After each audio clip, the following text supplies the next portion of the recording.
بسم اللہ الرحمن الرحیم۔ محترم ناظرین کرام،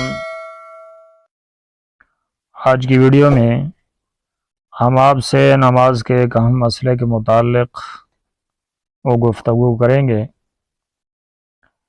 ایک بھائی صاحب پوچھتے ہیں کہ ٹائی اور ہر وہ چیز جو یہود اور نصارہ کا مذہبی نشان ہو، مسلمان کو پہننا جائز ہے یا نہیں،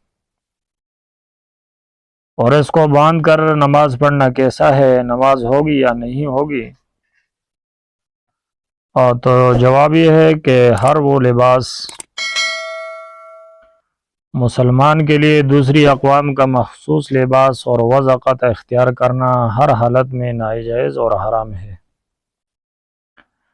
حضور اکرم صلی اللہ علیہ وسلم کا ارشاد ہے، من تشبہ بقوم فہو منہم،